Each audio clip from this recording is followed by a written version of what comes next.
This is the talk of Music City Real Estate.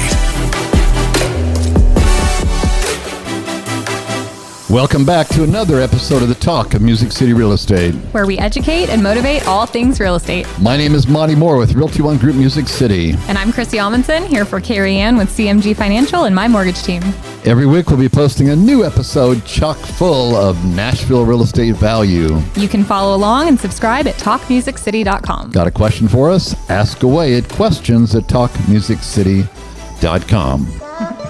Chrissy, thanks again for joining us. Blake, thanks again for joining us. Such an important topic. And I pray that the agent community out there is paying close attention to this topic, because it is so very important. It's 18 ways to show buyers you're worth every commission dollar. Because your future probably depends on that topic, your ability, your conviction, your skill level, your communication level, your intention on the topic. You can't just skate by hoping that they know your value. We've got to make sure that they feel it, because you feel it in your heart, because you know it's real. Okay? So last time together, we talked about the first one was education, that ongoing, how much education is incredible when you really get into it. I was especially sensitive to that topic when you brought it up, Chrissy, last time, because it was only about 6 months ago that I got my broker's license in another state, in Florida. And I had forgotten how, much I didn't know, because I hadn't had to set for my broker's license, actual license, for 26 years when I moved to Nashville. And I got greedy and thought, well, and I don't need to go since they're willing to credit me the fact because of my longevity, I don't have to start as an agent like you normally would. I can go ahead and become a broker. Holy cow, would I regret that? I mean, it took me a long time, but anyway. Oh, yeah. So education's ongoing. The second one is advice, insight, ongoing consultation. We know that, what do you think about this property? What do you know about this neighborhood? All these questions that get dumped on us. How old is that roof? Can you tell? And that kind of stuff. Number 3, accessibility and availability. Number 4, research and tracking down information. Boy, oh boy, that's when you learn. I never forget one time, I came from the Merritt Island, Florida area when I moved to Nashville, and that is made up of, at the time, it was made up of Cape Kennedy Air Force area, their engineers. Every other person basically was an engineer. I'll never forget, I was working with this one engineer, and he said, well, Monty, I want you to help me find out what is the average 3-bedroom home facing west versus the average 4-bedroom home facing east. I mean, I am not a detail, but what do you do with that kind of question? All I ask is, well, Joe, if I do that, are you ready to buy a home? Because sometimes people get so, drawn into the details, Oh, yeah. So number 5 is strategy, and number 6, offer preparation. We've covered that. So if you are just tuning into us for the first time on this topic, be sure and look at last week's, because I know there was some great information shared. Why do I know that? Because Blake said that there was great information shared. It was. Yep. And you're kicking us off, right? Yes. No, but seriously, what's the value, Blake? You've been in this business now 3 years and property management prior to that, so you've been in the industry in general for quite a while. What's the value of one nugget what's the value? What's the value of that? To avoid having to pay for that refrigerator, or having to have egg on your face because you forgot to add the closing costs or whatever. What's the value of that? I think it's kind of hard to put a number to it. I mean, being real, because it's credibility, it's authority. It's trust. What this 18, 18, item document, 18 ways to show buyers you're worth every commission dollar. It really talks about the whole idiosyncrasies and the, working with the buyer, working with the seller for that matter. It's a dance, I know you had a stint in, dancing a little bit for a local charity. Stars, absolutely. And, I'm not a dancer. I don't claim to be a dancer, but I do know that when you're working a transaction, and Chrissy's going to talk about managing the transaction here in a minute, But the idiosyncrasies, knowing, how to negotiate, how to prepare things, how to offer things, how to speak with sellers who are potentially losing money on the sale of their home, speaking with buyers who think that, they're overpaying for a house when it's grossly underpaid, all of these things. I like to think of it as a dance, and knowing how to step and knowing how to spin and all that kind of stuff. It's so to answer your question, Monte, I don't think I could place a dollar amount or a nominal amount on the value of having a nugget, maybe a nugget that you get from this 3-part series, but what I do know unequivocally is that if you, I, us, we apply anything that we've learned in this, even if it's just one thing, we're adding to our value, period. Right. And the authority and the trust that our clients are going to have or not have is based on so much of this. Totally. Totally. Absolutely. I know just in the first 6 alone, I learned something, Yeah. And like Chrissy mentioned in the last episode or last week's episode, is that, we just got to constantly be learning. And as long as we're committed to this lifelong learning aspect that this job really requires of us to be professionals, not just real estate agents, but real estate professionals. And we understand that we have to constantly be learning new ways of doing it. You call me on it all the time. Hey, I think we should approach our sellers or our buyers like this. And at first I, not necessarily open to the idea that maybe I didn't do something right. But looking at it objectively, I'll speak for myself, if I'm not constantly in this place of I need to be sharpening myself,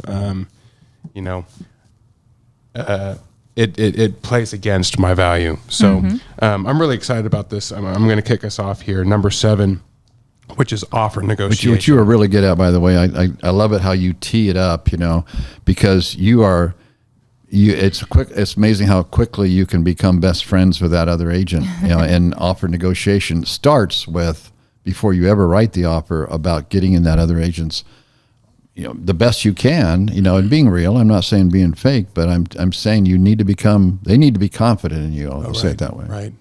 And here in Nashville, it's such a big city. Surrounding area of Nashville is such a big city, but it's such a small city too. Establishing a reputation for yourself is imperative.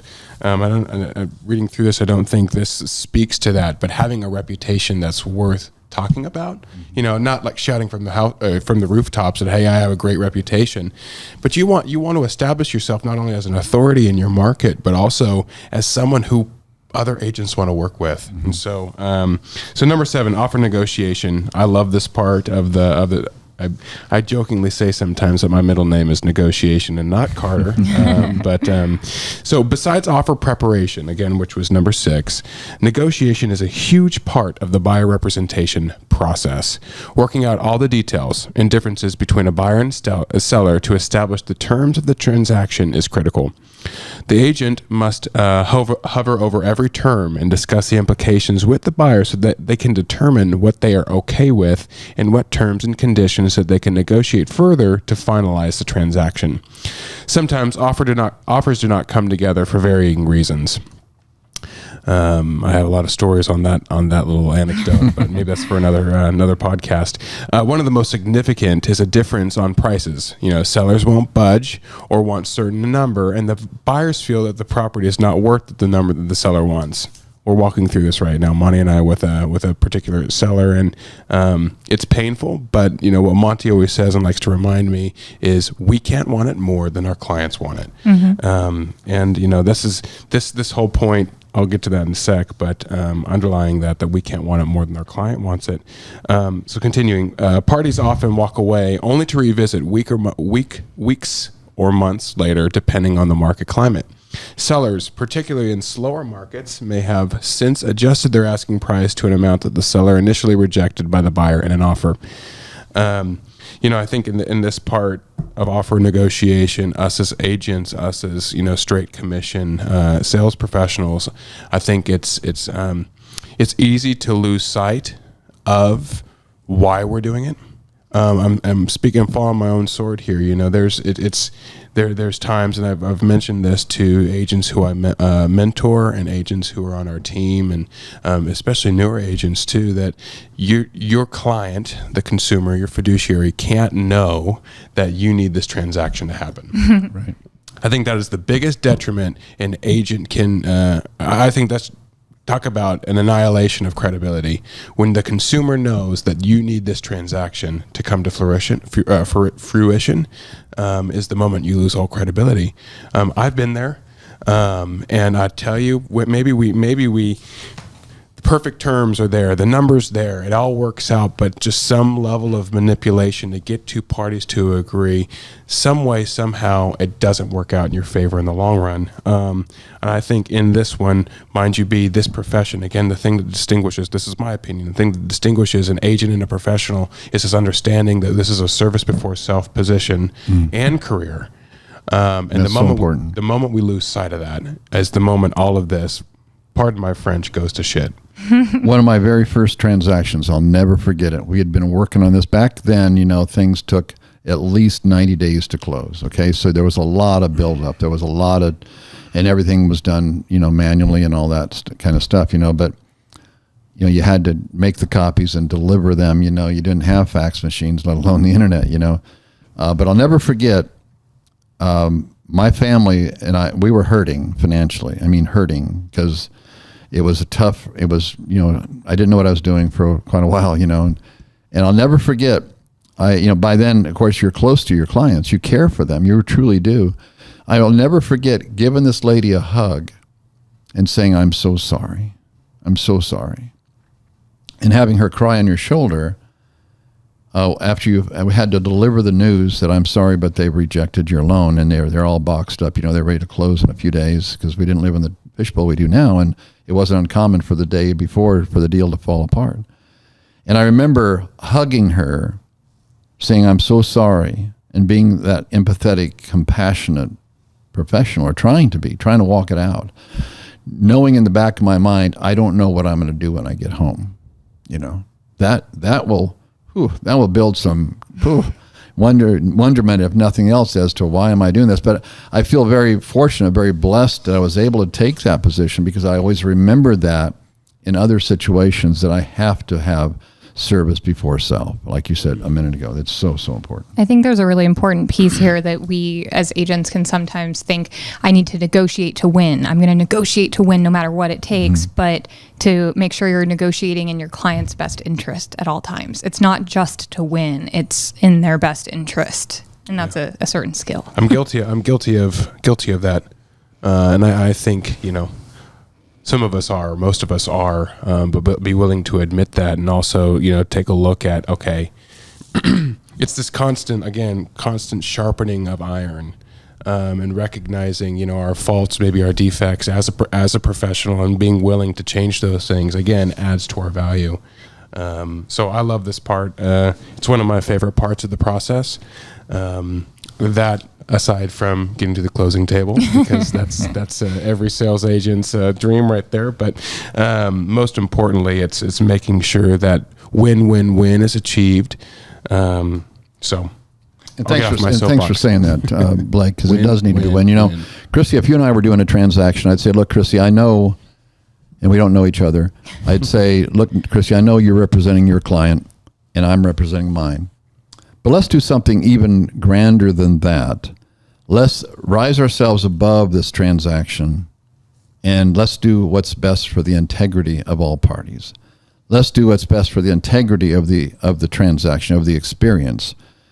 Sometimes I get it why some folks want to go, negotiate to the, bottom dollar and this kind of stuff. But I'm telling you, if you're that kind of person that you think you're going to just keep on and wearing somebody out, there's going to be a time where you're going to need some help. I mean, I'll never forget, it wasn't that long ago that a young couple was buying one of my listings, and they were really sweethearts, and it comes from a culture where negotiating maybe is a little more fluid than what it is in maybe this country. I'm just saying that might have been part of the backstory there, as far as, in a lot of countries, negotiating, they're just part of the daily activity.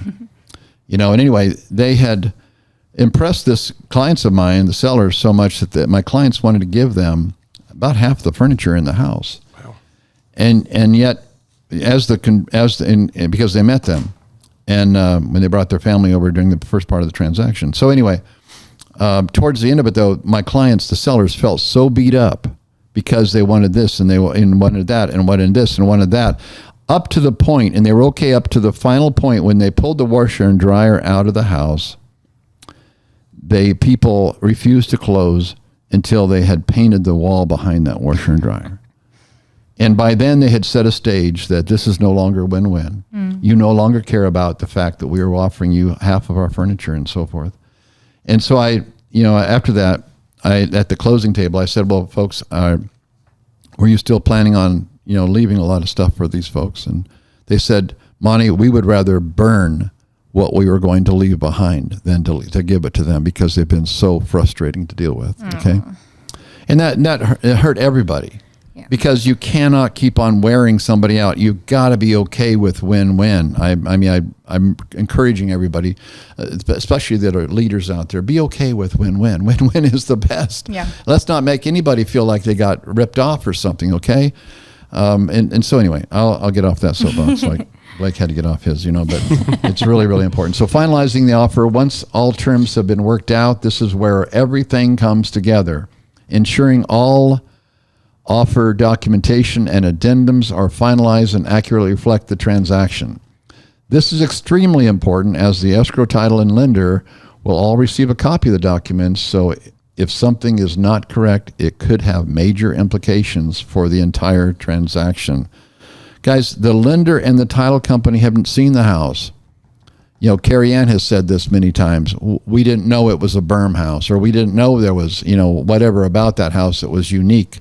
You've got to paint that picture, take ownership of that, and make sure you've surrounded yourself with those other professionals, especially the lender and especially the title company, that they know whatever the intricacies are and they know it early on. They don't have to worry the day before closing. Well, what do you mean there's a probate that hasn't gone, whatever it is. They're anyhow.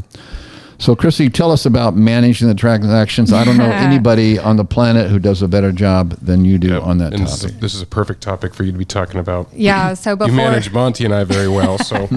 So before I became a licensee myself, I started with transaction management because I said, I got to know what I'm talking about. This is a big deal, buying or selling homes on people's behalves. I got to know what I'm doing. So I started in this, and I think it's very important. So this section is funny because I actually kind of half agree and half disagree with it. Well, let's be real, okay? So you're the horse that's coming out of the horse's mouth. I mean that with all love and I'm respect. The horse. Got it. Yeah, that's wow, Mom. But what this says the is... authority. Let's call it the authority. She's the authority, all right? Managing a transaction is often like herding cats. And I always say that we are the ringleader and we're keeping all the circus acts going, right? So we're in charge here. It says it is not enough to farm this out to a transaction coordinator. While they can assist with things like document prep and obtaining signatures and timelines, the agent representing the buyer must take the bull by the horns to ensure everyone in the transaction is doing their job and handling respective responsibilities. So this is where I'm a little 50-50 on it because I know where you're going with this. I think it is very important that all agents know exactly what a very good transaction coordinator should be doing. Amen. And that means they need to have their own education as to what do these contracts say? What do these timelines mean? How do I get successfully to closing? What should my TC be doing on my behalf properly? Mm-hmm. So if you don't ever take the time to learn that and you just farm it out to a TC, I think that is not good. Mm-hmm. However, when we look at using our time in the best ways, I am 100% pro TC. Get that administrative piece off of your plate. Let them follow timelines. They're going to keep you in check. You're going to keep them in check. It is a blessing to have a great transaction coordinator, but make sure that you know what that looks like. So. Yeah, let's just talk about this for a second because this is really a big deal. Because I have made statements like when somebody says, well, you should do it first a few times before you hand it off to somebody else. And I'd say, well, I wouldn't want to build an engine before I learn how to to drive a car, or I wouldn't want to know how to fly a plane before I get on the plane. But here's my advice on that topic. And I think we're in sync on that to some degree, but I appreciate you pushing back on part of it because again, you're the authority on this whole topic. But my belief is that rather than do it yourself, get a great TC like Carey, Darling, and then ask a lot of questions and just say, look, I'm going to probably wear you out on these first couple, but I want to know the right way to do this from the get-go. Yep. Because, I'm not going to learn from another agent, because another agent many times will cut corners or not think something's a priority or not understand because they haven't seen the problems, because they haven't worked enough transactions or whatever. But let's find a good TC like Carey Darling. That's a plug for her, because honestly, she's next to Chrissy. She's the best I know of. She's great. Right. She's really, really good. So anyhow, thank you, Chrissy. 100%. Let someone tell you what it should be, and you keep each other in check. And if don't be in the details. Let your TC do what they do best, but make sure that they are a good one, and be familiar with every step of the way. Exactly. And I want to add to that, just I was telling this to Richie, a new agent on our team, is like, you don't want to make a mistake and your client have to pay for it. And so if you don't know what you don't know, the last thing you need to do is, especially the agents who are fresh out of school, who really don't know what they're doing, and then they want to just go ahead and write an offer. Those mistakes, while they are very costly, very, very costly, you don't want to make that mistake, because that's ultimately why our industry, unfortunately, has a black eye. Correct. Yeah. The consumer, wanted to add that. We have allowed the consumer to feel like we're, to buy what some of these tech companies are saying, that we're not a much needed value. We're just an added expense, and we're not. We're an advocate, and that's what we always got to step up and improve. This piece of managing the transaction is what proves to our customers that we are more than just someone who can fill out a form and check a box. This is us getting them through to that closing and improving our experience. So what this says, continued here, is an agent can never assume that all is okay and that everyone is doing what they're supposed to do. That's what I guess makes us the ringleader of the circus here. Right. The agent needs to ensure that the deposit has been provided in a timely manner, inspections are scheduled, the buyer's working on getting all their required documents to the lender, that the appraisal's been paid for, to securing insurance on all going under contract. And this says to continue to hover over the buyer and lender. But again, if we're working with really great professionals, then they're checking us, we're checking them. Everyone is doing what they're supposed to be doing. So I think that's really important, to have that great team that you can count on. Right. If you have that, then you can worry less, and ringleading doesn't take so much.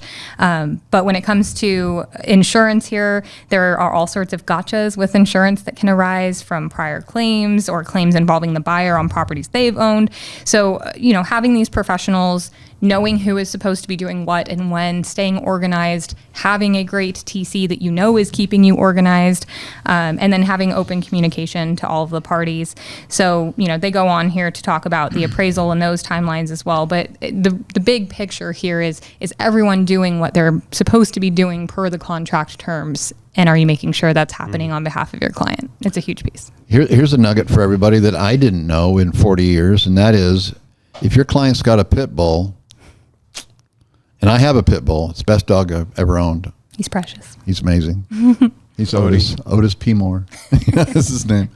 Somebody said, why the P? And I said, well, he used to pee a lot when he was a puppy. But anyways, my point is, if you got a pit bull, good luck finding insurance for the home. Okay, so know these things. Know if they've got one of the dogs that's on the supposedly ferocious list, the German Shepherd, the Rottweiler, the pit bull, and whatever else is supposed to be. But anyhow, be aware of that, okay? Because golly, that'd be frustrating to have somebody about to close and then find out they can't get insurance. Okay, know these things.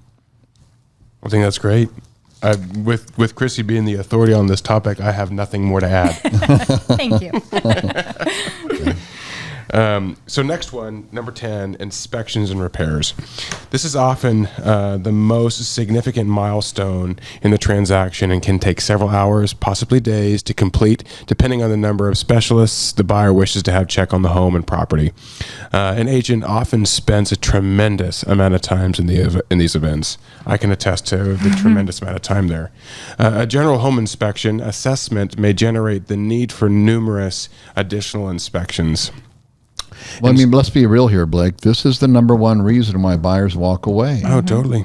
Because they haven't taken the time to manage the expectations for the buyer, and the listing agent hasn't taken the time to manage the expectations for the seller, and the buyer And if the agent isn't strong enough to say, look, let's focus on the things that matter most, and if the seller's agent hasn't said, look, that inspector wants to stay out of court, so he's going to list everything that he can, including that door that doesn't quite latch right and all this silly stuff. Okay? So you've got to prep them ahead of time and manage the expectations. Look, Mr. Buyer, that we're helping you choose a great inspector.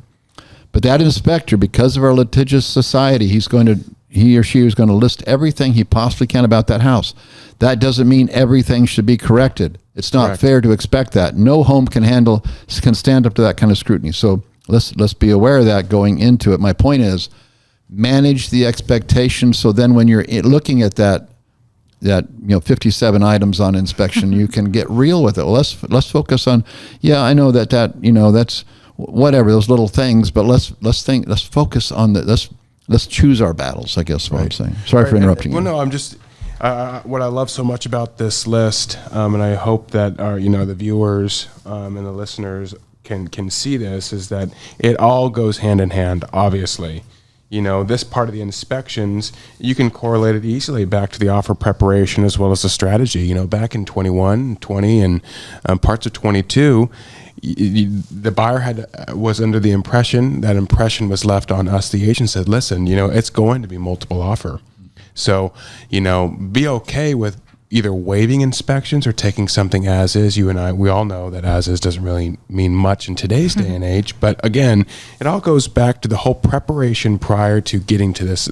If you did a really crap job on preparing your clients going into submitting an offer, going into the inspection, you're going to be caught when you get that, inevitably when you get that 56-page report and you are that daunting 56-page report, and your sellers want everything in the moon, your buyers want everything in the moon, you might as well just fail the inspection at that point. But going on, a general home inspection assessment may generate numerous additional inspections, and so the race is on to find the appropriate people who can come out to the property to evaluate the issue or issues within the contractual time frame allotted to complete the inspections. Well, this may sound easy enough. It's not.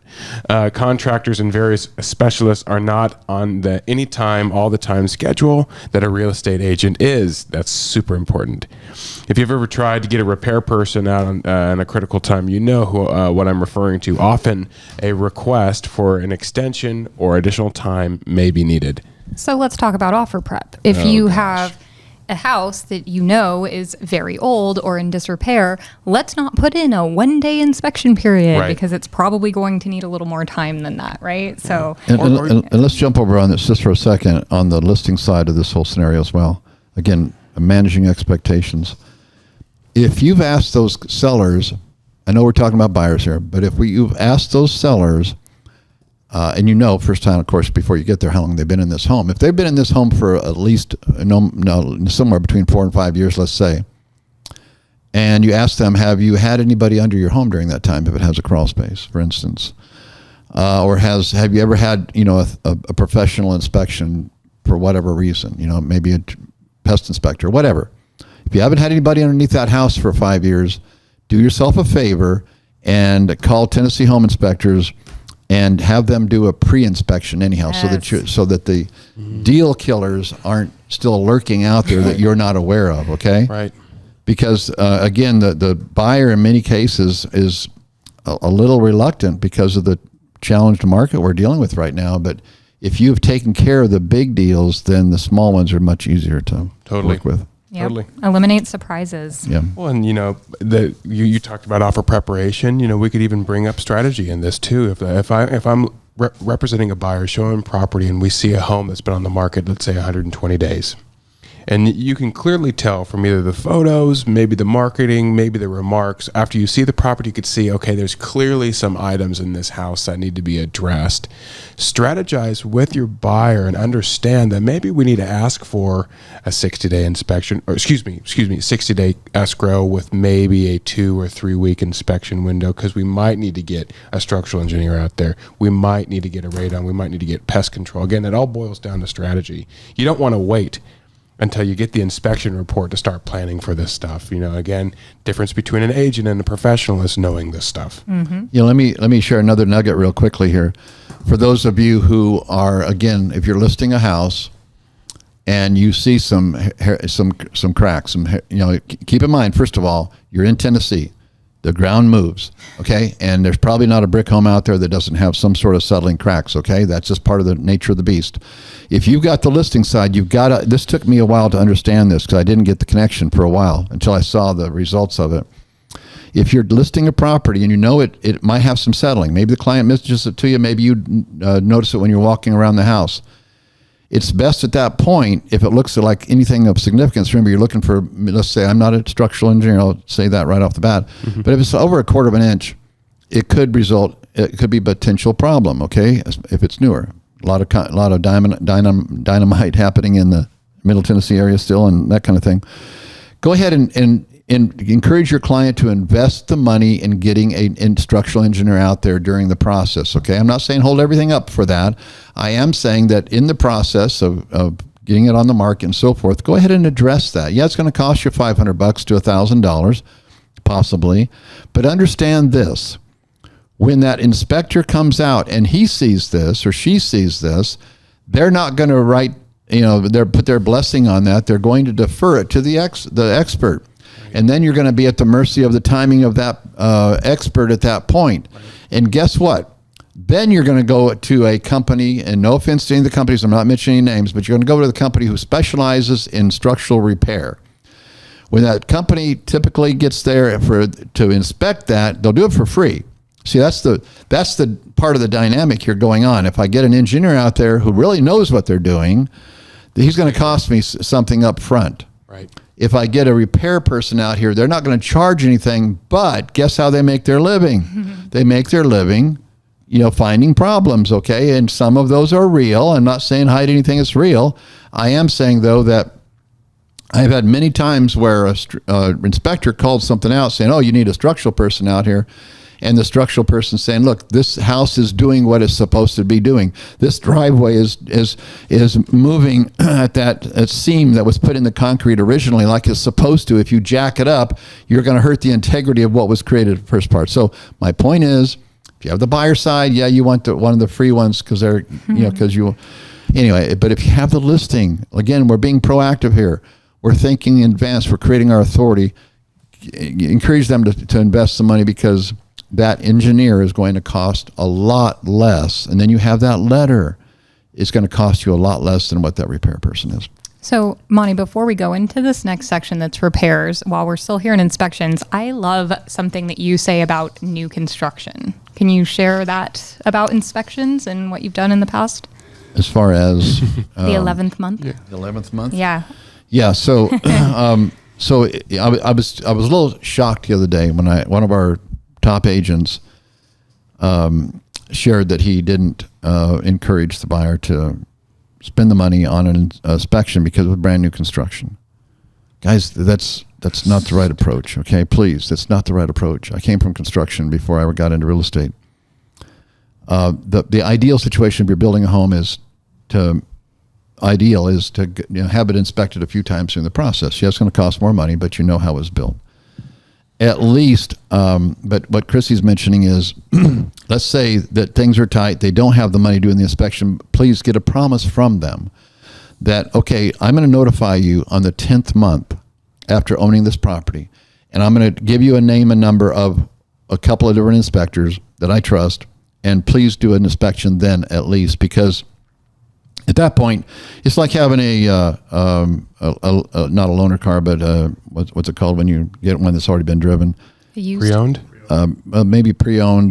Yeah, pre-owned is fine. But anyway, certified leased car. I'm talking to a car guy here. So the point is, at this point, the home has had a chance to sit in the weather and do its thing for the first year.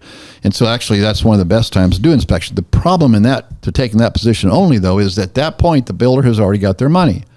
And if you already got your money, is it a priority? If you haven't gotten your money, are you going to be a higher priority? So it's always best to get an inspection done before closing, because at that point you've got the buyers or you got the builder's attention. Mm-hmm. Okay.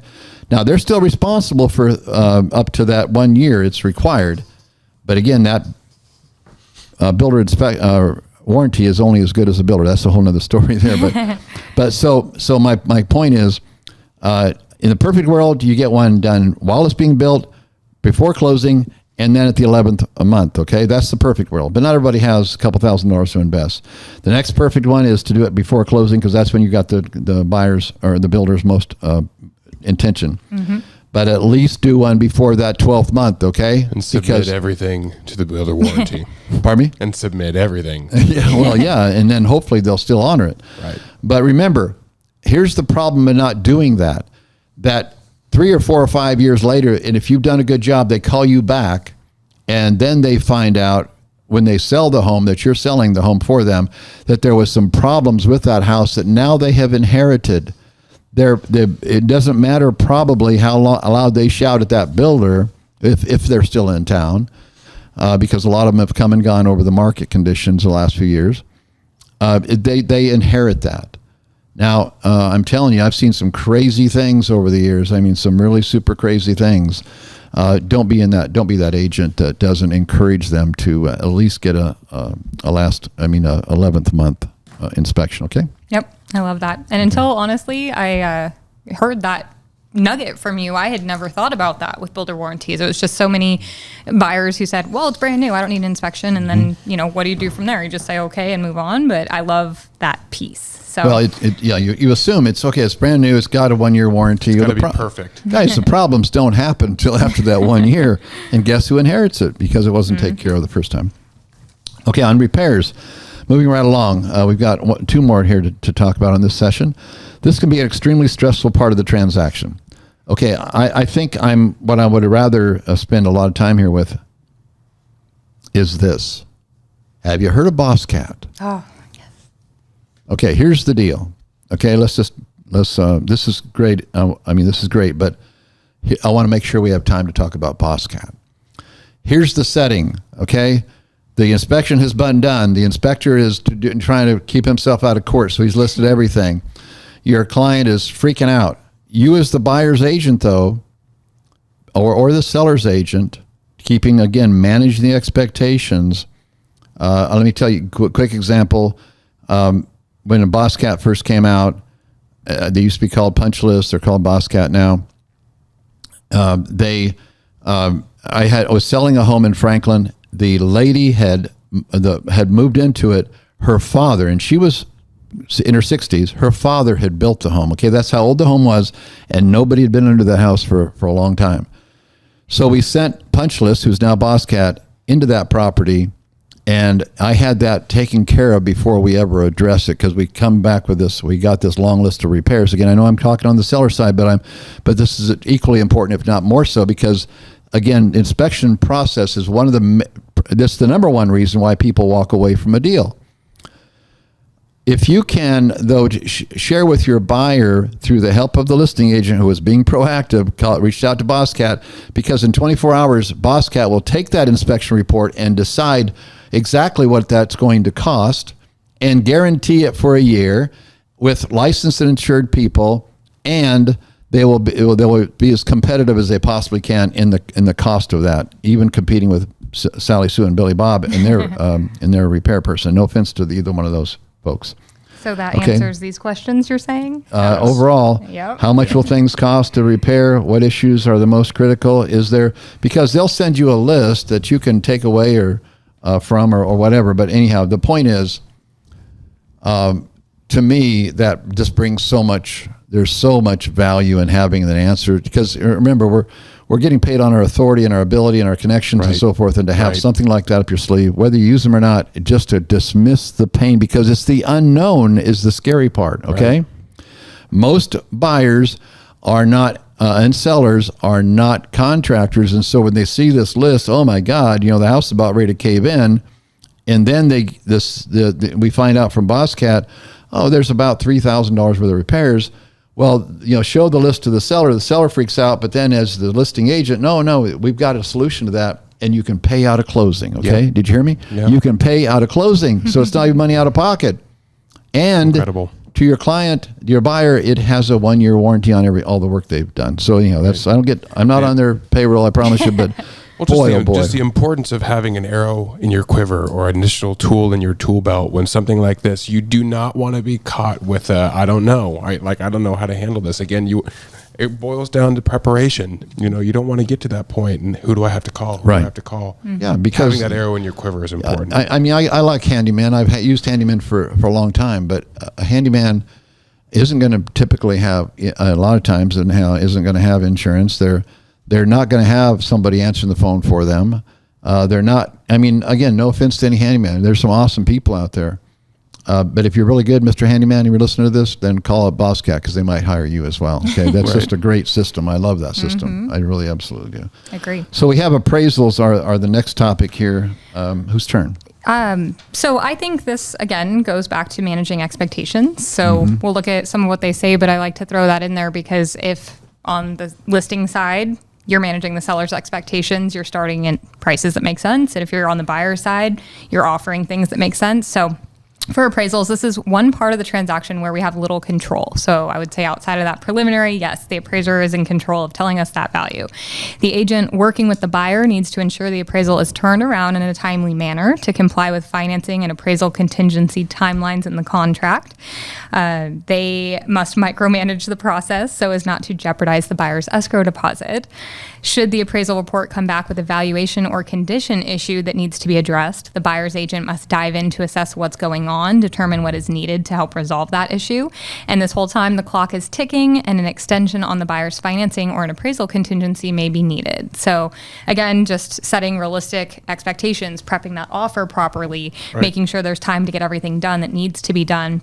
And of course, making sure that you're protecting your buyer's deposit. We're talking about the value we bring here. I think managing the timelines and saving our buyers money and making sure that that's not lost is a huge piece of what we do. So the buyer's agent is the one watching out for the buyer with every aspect of this because if an issue arises with the appraisal that cannot be resolved, you want to ensure the buyer can get their deposit back as part of that cancellation process. So that's a huge responsibility. Yeah, guys, I know we're talking about buyers here again, but let me just throw in here when it comes to appraisals. The appraiser getting to the property, his goal, okay, may not happen this way, but the primary goal is to validate value, okay? That's what the appraiser is there for, to be the eyes and ears for the lender. Do your client a service, and those improvements they've been talking about that they did, have them make a long list of that and have that out for the appraiser when he gets there, he or she gets there, because they're looking for evidence. And if you know some comps, maybe some things that didn't hit the market or whatever, give them evidence, give them supporting evidence. They don't want to come in low if they can help it.